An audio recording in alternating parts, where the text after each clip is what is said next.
ಆತ್ಮೀಯ ವಿದ್ಯಾರ್ಥಿಗಳೇ, ಸೈನ್ಸ್ ಚಾಪ್ಟರನ್ನು ಎರಡನೇ ಚಾಪ್ಟರ್ನಲ್ಲಿ ನಾವು ಮಾಸು, ವೆಯ್ಟು, ಡೆನ್ಸಿಟಿಯ ಬಗ್ಗೆ ತಿಳ್ಕೊಂಡಿದ್ವಿ. ಅದಕ್ಕೆ ರಿಲೇಟೆಡ್ ಆಗಿರ್ತಕ್ಕಂಥ ಕೆಲವು ಪ್ರಾಬ್ಲಮ್ಮನ್ನು ಸಹ ಸಾಲ್ವ್ ಮಾಡಿದ್ವಿ.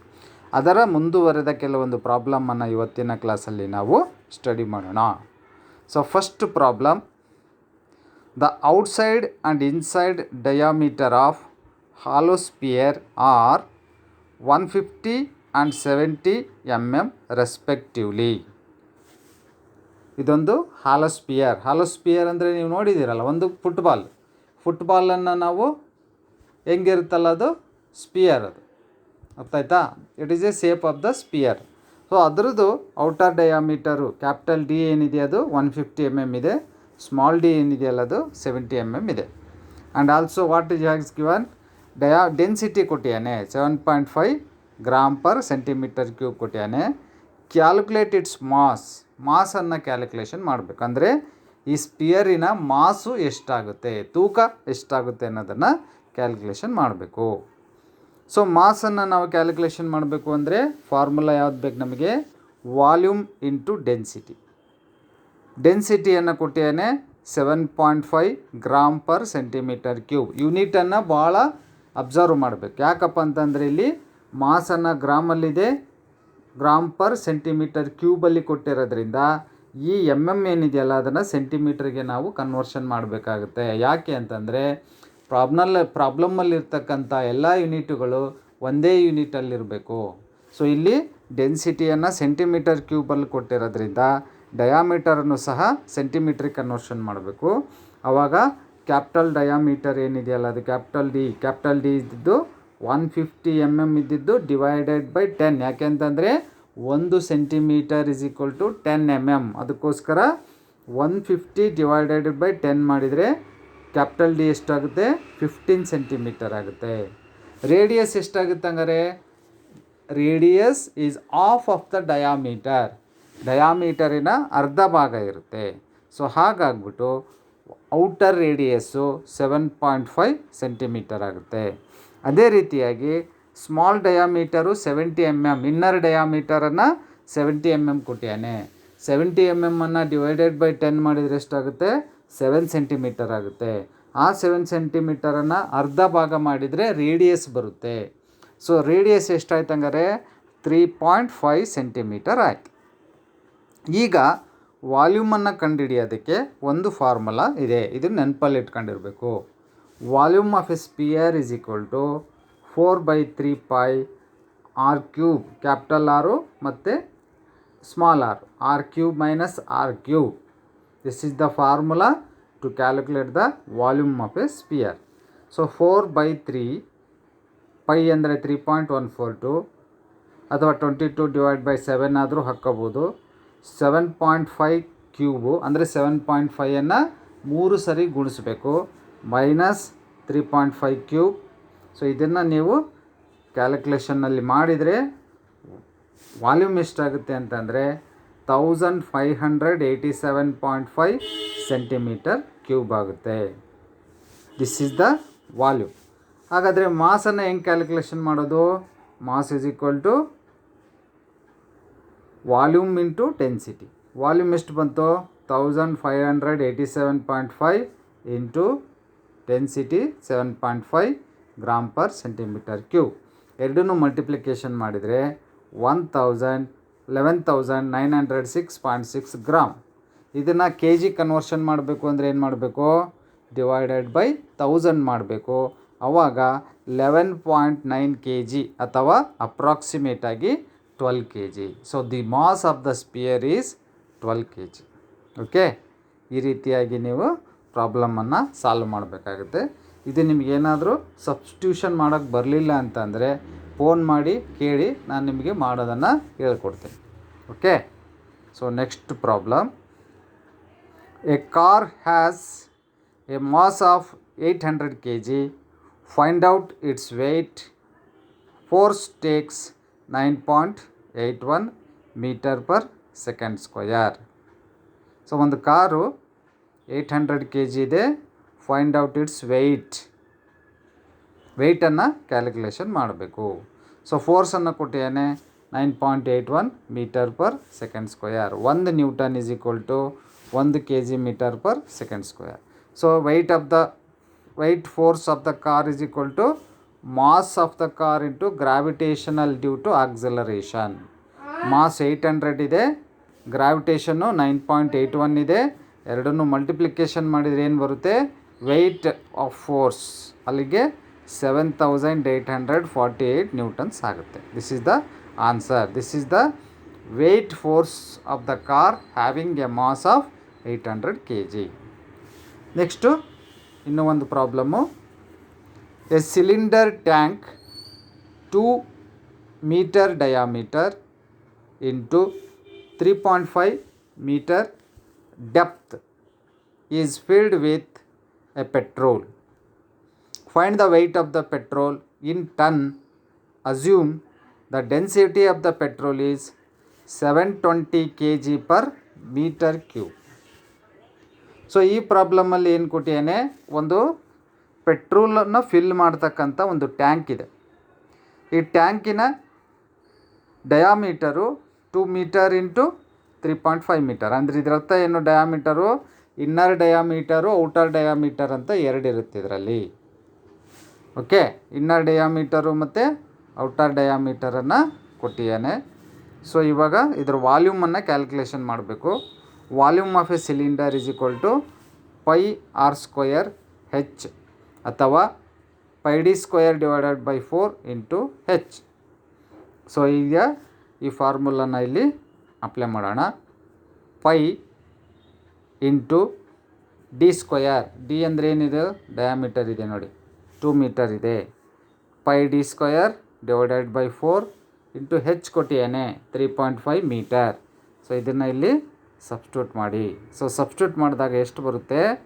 3.142. ಏನಿದು? Pi value. H r² into H. So 3.14 into 3.5 ಅದನ್ನು ಸಬ್ಸ್ಟಿಟ್ಯೂಟ್ ಮಾಡಿದರೆ ನಮಗೆ 10.99 meter cube. This is the volume of cylinder. Since 1 meter cube 1000 ಲೀಟರನ್ನು ಹಿಡಿತಕ್ಕಂಥ ಕೆಪಾಸಿಟಿ ಇರುತ್ತೆ. 1 meter cube ಅಂತಂದರೆ is the volume. 1 meter cube ವಾಲ್ಯೂಮನ್ನು ನೀವು ಒಂದು ಸಿಲಿಂಡ್ರಲ್ಗೆ ನೀವು ಪೆಟ್ರೋಲನ್ನು ತುಂಬಿದರೆ ಅದು 1000 ಲೀಟ್ರನ್ನ ಹಿಡಿಯುತ್ತೆ. ಸೊ ಈಗ ವಾಲ್ಯೂಮ್ ಆಫ್ ದ ಟ್ಯಾಂಕ್ ಎಷ್ಟು ಬಂದಿದೆ ನಿಮ್ಮದು? 10.99 ಇಂಟು 1 meter cube ವಾಲ್ಯೂಮು 1000 ಲೀಟರನ್ನು ಹಿಡಿಯುತ್ತೆ. ಸೊ ಎರಡು ಡೆನ್ಸಿಟಿಯನ್ನು ಕೊಟ್ಟಿದ್ದಾನೆ 720 kg per meter cube. So volume ಮತ್ತು ಡೆನ್ಸಿಟಿ ಎರಡನ್ನೂ ಮಲ್ಟಿಪ್ಲಿಕೇಶನ್ ಮಾಡಿದರೆ ಬರ್ತಕ್ಕಂಥದ್ದು ವೆಯ್ಟ್ ಆಫ್ ದ ಪೆಟ್ರೋಲ್ ಅದೆಷ್ಟು ಬರುತ್ತೆ? 7912.8 ಟನ್. ಇಲ್ಲಿ ಇದು ಕೆ ಜಿಯಲ್ಲಿ ಬರುತ್ತೆ. ಇದನ್ನು ಸಬ್ಸ್ಟಿಟ್ಯೂಟ್ ಮಾಡಿದರೆ 720 into 10,990 this is in K G. ಅದನ್ನು ಟನ್ನಾಗಿ ಕನ್ವರ್ಷನ್ ಮಾಡಬೇಕು ಅಂದರೆ ಡಿವೈಡೆಡ್ ಬೈ 1000 ಮಾಡಬೇಕು. ಆವಾಗ ನಿಮ್ಮ ಆನ್ಸರು 7912.8 ಟನ್ಸ್ ಬರುತ್ತೆ. This is the answer. This is the weight of the petrol. Okay, so next problem. If the battery acid specific gravity is 1.3 and this is being filled up into a cylinder of tank, find out its density. So ಬ್ಯಾಟ್ರಿಯ specific gravity 1.3 ಇದೆ. And ಇದನ್ನು ನಾವೆಲ್ಲಿ cylinder tank ಒಳಗಡೆ fill ಮಾಡಿದಾಗ ಅದರ density ಎಷ್ಟಾಗುತ್ತೆ? So ಈಗ ನಿಮಗೆ density of the water is 1000 gram per centimetre cube. This is a constant. So specific gravity or relative ಡೆನ್ಸಿಟಿಯನ್ನು ಕ್ಯಾಲ್ಕುಲೇಷನ್ ಮಾಡಬೇಕು ಅಂದರೆ ನಿಮಗೆ ಫಾರ್ಮುಲಾ ಹಿಂದೆಲ್ ಚಾಪ್ಟ್ರಲ್ಲಿ ಕಲ್ತಿದ್ರಿ. Density of a substance divided by density of water at 4 degree centigrade. Now density of the battery acid is equal to specific gravity into density of water. Specific gravity ಎಷ್ಟಿದೆ ಬ್ಯಾಟ್ರಿದು? Battery ಎಲೆಕ್ಟ್ರೋಲೈಟ್ದು 1.3 ಇದೆ. ಅದನ್ನು ನಾವು density of the ವಾಟರಿನ ಜೊತೆಗೆ multiplication ಮಾಡಿದಾಗ 1000 multiplication ಮಾಡಬೇಕು. ಅಲ್ಲಿಗೆ ಎಷ್ಟಾಯಿತು ನಿಮ್ಮದು? The density of the battery acid is equal to 1300 gram per centimetre cube. This is the relative density of the battery acid. Okay, so ಇಷ್ಟು ಪ್ರಾಬ್ಲಮ್ ಇರುತ್ತೆ. Next determination of specific gravity of a substance. ಒಂದು ಯಾವುದೇ ಒಂದು ಲಿಕ್ವಿಡ್ಡಿನ specific ಗ್ರಾವಿಟಿಯನ್ನು ನಾವು ಕಂಡುಹಿಡಿಬೇಕು ಅಂತಂದರೆ ನಮಗೆ 2 ಮೆಥಡ್ಗಳಿದೆ. ಒಂದು ಬಂದ್ಬಿಟ್ಟು ಆರ್ಕಿಮಿಡಿಸ್ ಪ್ರಿನ್ಸಿಪಲ್ಲು, ಎರಡನೇದು ಹೈಡ್ರೋಮೀಟರನ್ನು ಯೂಸ್ ಮಾಡಿಬಿಟ್ಟು ಕಂಡುಹಿಡಿತಕ್ಕಂಥದ್ದು, ಎರಡನೇದು ಆರ್ಕಿಮಿಡಿಸ್ ಪ್ರಿನ್ಸಿಪಲ್. ಸೊ ಈಗ ಆರ್ಕಿಮಿಡಿಸ್ ಪ್ರಿನ್ಸಿಪಲ್ ಏನು ಹೇಳುತ್ತೆ ಅಂತ ನೀವು ಪ್ರಾಥಮಿಕ ಶಾಲೆಯಲ್ಲಿ ಅಥವಾ ಪ್ರೌಢಶಾಲೆಯಲ್ಲಿ ತಿಳ್ಕೊಂಡಿರ್ತೀರ. ಏನು ಹೇಳುತ್ತೆ? ಯಾವುದೇ ಒಂದು ನೀರಿನ ತೊಟ್ಟೆಯಲ್ಲಿ ಒಂದು ವೆಯ್ಟ್ ಇರ್ತಕ್ಕಂಥ ಒಂದು ವಸ್ತುವನ್ನು ಹಾಕಿದಾಗ ಆ ನೀರೇನಾಗುತ್ತೆ? ಹೊರಚೆಲ್ಲುತ್ತೆ. ಎಷ್ಟು ನೀರು ಹೊರಗೆ ಚೆಲ್ಲುತ್ತೆ ಅಂತಂದರೆ, ನೀವು ಎಷ್ಟು ತೂಕದ ವಸ್ತುವನ್ನು ಆ ನೀರಿನ ಒಳಗಡೆ ಹಾಕಿದಿರೋ ಅಷ್ಟೇ ಪ್ರಮಾಣದ ನೀರನ್ನು ಅದು ಹೊರಗೆ ಚೆಲ್ಲುತ್ತೆ. This is the Archimedes principle which is use to find the specific gravity of the ಲಿಕ್ವಿಡ್ಡಿನ ಸ್ಪೆಸಿಫಿಕ್ ಗ್ರಾವಿಟಿಯನ್ನು ಚೆಕ್ ಮಾಡೋದಕ್ಕೆ ಯೂಸ್ ಮಾಡ್ತೀವಿ. ಸೊ ಈಗ Archimedes principle state that when a body is fully or partially immersed in a liquid, the amount of liquid is displaced by the body is equal to the loss of weight of the body in the liquid.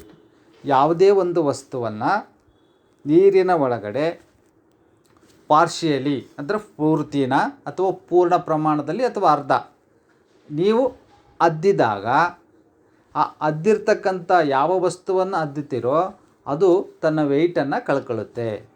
ಎಷ್ಟು ಪ್ರಮಾಣದ ವೆಯ್ಟನ್ನು ಕಳ್ಕೊಳ್ಳುತ್ತೆ ಅಂತಂದರೆ, ಆ ನೀರಿನ ತೊಟ್ಟಿಯ ಒಳಗಡೆಯಿಂದ ಎಷ್ಟು ನೀರು displays ಆಗುತ್ತೋ, ಹೊರ ಚೆಲ್ಲುತ್ತೋ ಅಷ್ಟು ವೆಯ್ಟನ್ನು ಕಳ್ಕೊಳ್ಳುತ್ತೆ. ಇದು ಆರ್ಕಿಮಿಡಿಸ್ ಪ್ರಿನ್ಸಿಪಲ್ಲು. ಈ ಆರ್ಕಿಮಿಡಿಸ್ ಪ್ರಿನ್ಸಿಪಲ್ಲನ್ನು ಓದ್ಕೊಂಡು ಅದನ್ನು ಪೂರ್ಣ ಪ್ರಮಾಣದಲ್ಲಿ ಕಲ್ತ್ಕೊಂಡಿರಬೇಕು. So weight of a body in a liquid is equal to total weight of the body minus weight of the liquid displaced by the body. So ಈಗ ಈ ಒಂದು ಪ್ರಿನ್ಸಿಪಲ್ ಮೇಲ್ಗಡೆ ನಾವು ಆ ಬಾಡಿಯ ವೆಯ್ಟು, ಯಾವ ವಸ್ತುವನ್ನು ನಾವು ಆ ತೊಟ್ಟಿಯಲ್ಲಿ ಅದ್ದಿದ್ದೇವೋ ಅದರ ಪೂರ್ಣ ಪ್ರಮಾಣದ ವೆಯ್ಟ್ ಅಂತಂದ್ರೇನು? ಅದರ ಮೊದಲು ವೆಯ್ಟ್ ಎಷ್ಟಿತ್ತು, ನೀರಲ್ಲಿ ಅದ್ದುವುದಕ್ಕಿಂತ ಮುಂಚೆ ಎಷ್ಟಿತ್ತು, ಅದನ್ನು ಕ್ಯಾಲ್ಕುಲೇಷನ್ ಮಾಡಬೇಕು. ಅಂದರೆ weight of the body in a liquid is equal to total weight of the body.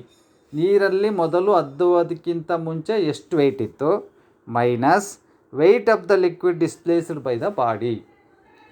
ಆ ನೀರು ಎಷ್ಟು ಹೊರ ಚೆಲ್ಲಿತು, ಅದೆರಡನ್ನು ಕಳೆದಾಗ ಬರ್ತಕ್ಕಂಥದ್ದು weight of a body in the liquid. ನೀರಿನಲ್ಲಿ ಆ ವಸ್ತುವಿನ ವೆಯ್ಟನ್ನು ಕ್ಯಾಲ್ಕುಲೇಷನ್ ಮಾಡ್ಬೋದು. ಈ ಒಂದು ಫಾರ್ಮುಲಾನ ಯೂಸ್ ಮಾಡಿಬಿಟ್ಟು ನೀರಿನ ಒಳಗಡೆ ಆ ವಸ್ತು ಎಷ್ಟು ವೆಯ್ಟ್ ಇದೆ ಅನ್ನೋದನ್ನು ನೀವು ಕ್ಯಾಲ್ಕುಲೇಷನ್ ಮಾಡಬೇಕು. ಅಂದರೆ ಏನು ಮಾಡಬೇಕು? ಫಸ್ಟು ಯಾವ ವಸ್ತುವನ್ನು ಅದರೊಳಗಡೆ ಅದ್ದಿರ್ತಿರೋ ಅದರ ವೆಯ್ಟನ್ನು ಅದು ಅದ್ದುವುದಕ್ಕಿಂತ ಮುಂಚೆ ಅದರ ವೆಯ್ಟನ್ನು ಮಾಡಿರಬೇಕು. ಆ ವೆಯ್ಟಿನ ಜೊತೆಗೆ ಎಷ್ಟು ನೀರು ಡಿಸ್ಪ್ಲೇಸ್ ಆಯಿತು ತೊಟ್ಟಿಯಿಂದ, ಆ ನೀರನ್ನು ಆ ವೆಯ್ಟನ್ನು ಮೈನಸ್ ಮಾಡಿದಾಗ ನೀರೊಳಗಡೆ ಅದ್ರ ವೆಯ್ಟ್ ಎಷ್ಟಿದೆ ಅನ್ನೋದನ್ನು ಕ್ಯಾಲ್ಕುಲೇಷನ್ ಮಾಡ್ಬೋದು. This is the formula. So ಇದು ಫಾರ್ಮುಲಾದ ಪ್ರಕಾರ ಹೇಳಬೇಕು ಅಂತಂದರೆ ಸಾಲಿಡ್ಗೂ ಸಹ ಇದು ಅನ್ವಯಿಸುತ್ತೆ. ಸೊ ಸಾಲಿಡ್ಡಲ್ಲಿ ನಾವು ಕ್ಯಾಲ್ಕುಲೇಷನ್ ಮಾಡಬೇಕು ಅಂತಂದರೆ this quantity if it is a 0 then the body will float. ಅಂದರೆ ಒಂದು ವಸ್ತು ನೀರಿನಲ್ಲಿ ತೇಲಬೇಕು ಅಂತಂದರೆ ಏನು ನಿಯಮ ಇರುತ್ತೆ, ಮುಳುಗಬೇಕು ಅನ್ನೋಂಗಿದ್ರೆ ಏನು ನಿಯಮ ಇರುತ್ತೆ, ಅಥವಾ ತೇಲೋದು ಮುಳುಗೋದು ಕೆಲವೊಂದು ಮಾಡ್ತಾ ಇರುತ್ತಲ್ಲ, ಅದು ಯಾವಾಗ ಆಗುತ್ತೆ ಅದನ್ನು ಇಲ್ಲಿ ನಿಮಗೆ ವಿವರಣೆ ಕೊಟ್ಟಿದ್ದಾರೆ. ಈ ಒಂದು ವೆಯ್ಟ್ ಇದೇನು ಫಾರ್ಮುಲಾನ ಯೂಸ್ ಮಾಡ್ತಿರಲ್ಲ, ಯೂಸ್ ಮಾಡಿದಾಗ ಈ ನಂಬರ್ ಏನಾದರೂ 0 ಬಂತು ಅಂತಂದರೆ ಅವಾಗ ಏನಾಗುತ್ತೆ, ಆ ವಸ್ತು ಏನಾಗುತ್ತೆ, ತೇಲ್ತಾ ಇರುತ್ತೆ. ಯಾವ ವಸ್ತು? ನೀವು ನೀರೊಳಗಡೆ ಏನು ಅದ್ದಿರ್ತಿರಲ್ಲ ಆ ವಸ್ತು ಈ ಒಂದು ಫ್ಯಾಕ್ಟರು 0 ಬಂತು ಅಂದರೆ ಆ ನೀರಿನಲ್ಲಿ ತೇಲುತ್ತೆ.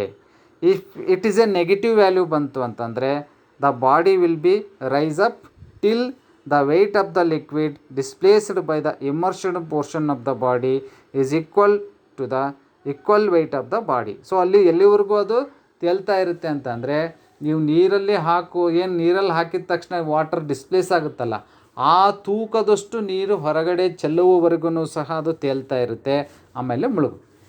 If this value is positive, ಈ ವ್ಯಾಲ್ಯೂ ಏನಾದರೂ ಪಾಸಿಟಿವ್ ಬಂತು ಅಂತಂದರೆ then the body will sink ಅಂತಂದರೆ ಮುಳುಗುತ್ತೆ. This is the law of flotation ಅಂತ ಕರಿತೀವಿ. ಲಾ ಆಫ್ ಫ್ಲೋಟೇಷನ್ ಪ್ರಕಾರ ಏನು ಹೇಳ್ತಪ್ಪ ಅಂತಂದರೆ, ಇಲ್ಲೇನಿದೆಯಲ್ಲ ಇದು total weight of the body minus weight of the liquid displaced by the body, ಈ ಒಂದು ವ್ಯಾಲ್ಯೂವು ಎಷ್ಟು ಬರುತ್ತೆ ಅನ್ನೋದ್ರ ಮೇಲೆ ಆ ವಸ್ತು ತೇಲುತ್ತೋ ಮುಳುಗುತ್ತೋ ಅನ್ನೋದು ಡಿಪೆಂಡ್ ಆಗಿರುತ್ತೆ.